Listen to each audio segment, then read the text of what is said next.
got to learn and got reinforced this weekend from a good friend and pastor of mine. And we should know this very well, being a part of this Gaborum and SoulCon stuff. We hear it all the time. It's a word that we hear, and we should know it very well. And I'm bringing this morning to remind myself of this. If you had to pick one word out of all of SoulCon, what might that word be? If anyone want to take a stab at it, what might it be? What does SoulCon, this Gaborum, what does it teach us? It's one word. Discipline. Yeah, discipline.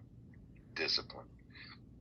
If there ever is a word that's synonymous with Gaborum, at least to me, it's discipline. And he just brought some highlights and some points, that just reminds me about what this is. And he started, of course, in Hebrews 12, and we should know this among other verses. And it's verses 1 through 12. So let me read that just to remind you guys about this. So, therefore, since we are surrounded by such a huge crowd of witnesses to the life of faith, let us strip off every weight that slows us down, especially the sin that so easily trips us up. And let us run with endurance the race God has set before us. We do this by keeping our eyes on Jesus, the champion who initiates and perfects our faith. Because of the joy awaiting him, he endured the cross, disregarding its shame. Now he is seated in the place of honor beside God's throne. Think of all the hostility he endured from sinful people. Then you won't become weary and give up. After all, you have not yet given your lives in your struggle against sin.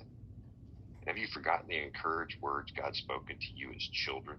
He said, "My child, don't make light of the Lord's discipline, and don't give up when he corrects you. For the Lord disciplines those he loves, and he punishes each one he accepts as his child. As you endure the divine discipline, remember that God is treating you as his own children. Who ever heard of a child who is never disciplined by its father? If God doesn't discipline you as he does all of his children, it means that you are illegitimate, are not really his children at all. Since we respected our earthly fathers who disciplined us, shouldn't we submit even more to the discipline of the Father of our spirits and live forever? For our earthly fathers disciplined us for a few years, doing the best they know how. But God's discipline is always good for us, so that we might share in his holiness. No discipline is enjoyable while it's happening. It's painful, but afterward there will be peaceful harvest of right living for those who have trained in this way. So take a new grip with your tired hands and strengthen your weak knees. Mark out a straight path for your feet, so that those who are weak and lame will not fall, but become strong. And it's just if it had to sum up all of what, this is all about, what we're all doing, this is it.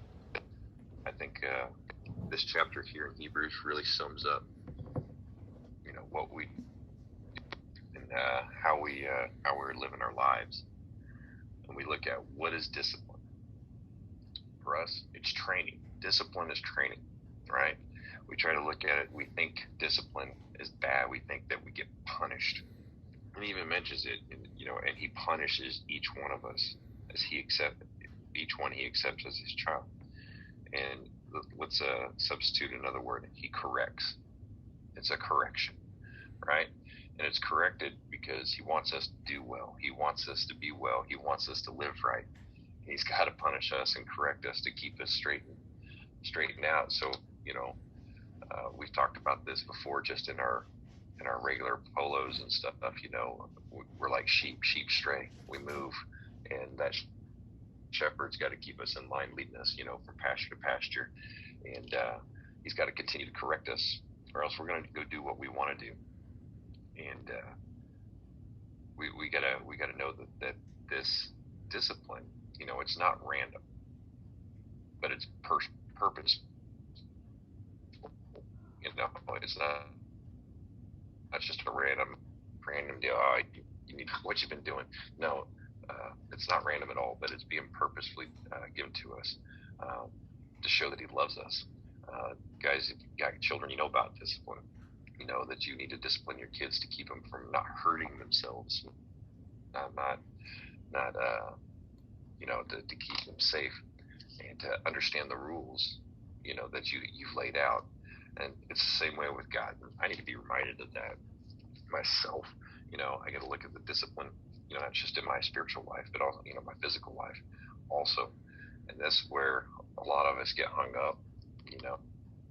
Some of us are at it, are real good about the physical discipline, where we'll take off and we'll do our runs, we'll do our workouts, we'll do everything, that we're supposed to be doing. And you know what? There of us that that slack a little bit. Oh, I'll get it tomorrow. Oh, I'll get it tomorrow. Oh, I'll get it tomorrow.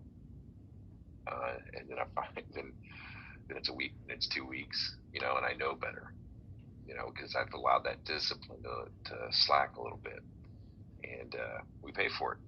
We pay for it in our health. We pay for it, in other ways. Our endurance, slacks a little bit, but we pay for it, especially when we get back into it, and then we're like, man, why did I stop?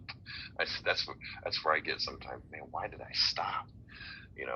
Sometimes, and I can get back into it pretty easy. But so as we look down through discipline, we look at what is it? What is discipline? Discipline is God's sign of love to us. It is His love. As if He didn't love us, it even says right there, if He didn't do this, that means we're illegitimate, right? We don't belong to Him. So that's His sign of love to us, that He wants to correct us. Things about the discipline, God's discipline can be painful. Man, can it be painful? How many of our relationships, if you've ever had relationships growing up, have been changed? You had friends, you had good friends, but God knew they weren't the right friends, right? And He's wanting to keep you on the right path. And there may be a time in your life that you've lost some friends, even family members, that you haven't gotten along with. God has not allowed them to be in your life for a certain reason, and that can be painful. That can be very, very painful. I know that's happened with me here over this past couple of years with everything that's gone on. I've found family members that I can't be around, and I love them still, but those are the disciplines of I can't be with them because of how they live and what they do. They can't be so much involved in my life, but I can still be there for them. I can still be there for them. It's just it's a timing issue. But God's discipline can be painful, and sometimes we don't understand why. God's discipline always has a bigger purpose for us. We may not see it at the time. We may not see it right now, but there is a bigger purpose for us. And He's got to be able to discipline us to keep us headed towards that purpose. And we have to be attentive to it. His discipline seeks a finished product or response. What I mean by that is, there is an end result. We're always looking at our end results when we're disciplined. If we look at it at a physical point, what's our end result physically? To be healthy, right? To be fit, to be in shape, to be able to run that 5K without having to stop, without having to walk.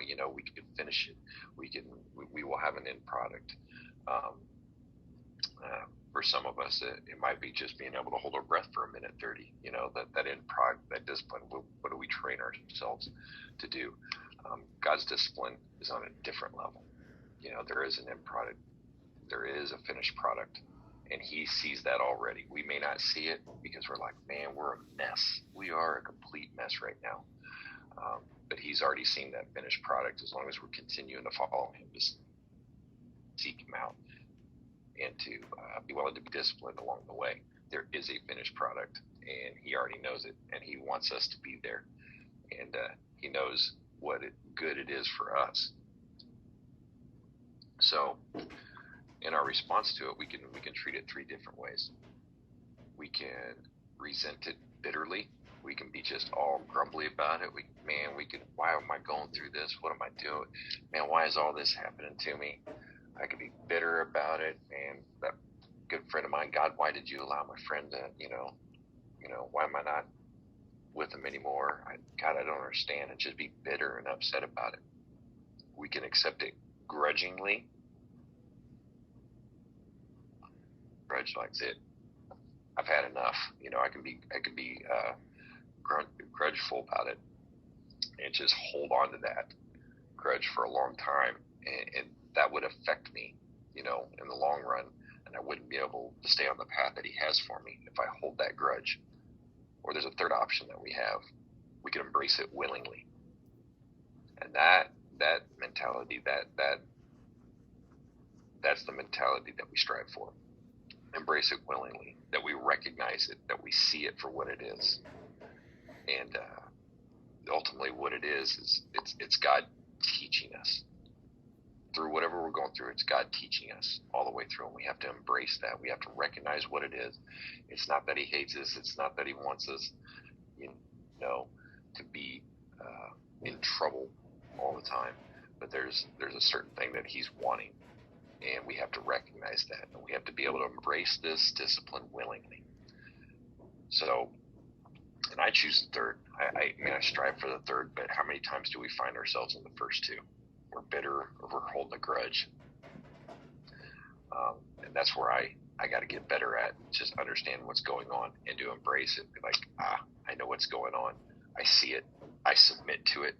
And when I submit to it, I open myself up to hear his word, to what he has for me. And then things get better. They don't get easier, but they get better. Because during our discipline, when we works hard, right? We've heard that adage. We got to choose our hard, right? Choose our hard. What hard is it? Am I going to be choosing the hard life of sin, or am I going to choose the hard life of good discipline? It's hard. All of it's hard. Which hard is it? So I remind myself of that time. It's like, you're going to pay now, or you're going to pay later. I've had that common conversation with friends, just about good health and working out of people who aren't believers. They're like, how you want to pay? Do you want to pay now? Pay for the good food now that you're putting in your body now? You want to pay for the memberships, and works out now, or do you want to pay later and all the medicines and everything else for not taking care of yourself? What do you want to do? Choose your heart. It's all up to you what you want to do. So out of all this, I want you guys to understand, our character is the most crucial thing that we have, and it shows who Christ is. So it's through that discipline that our character shows through, and how we treat things. So if you go about your day, go about your week, remember it's about our character, and God's trying to develop our character through the discipline. So embrace it. It may not seem like fun, but we know what the end result he has for us is good for us. And that's where we need to be. We need to be reminded that, yeah, this is tough, but I know it's good for me. And I know it's good because it's from God. So that's what I have for you guys this morning. I hope you guys got a little bit out of it, and you guys can take it about your day and maybe expand on it a little bit more or so. That's what I have. Open up for discussion.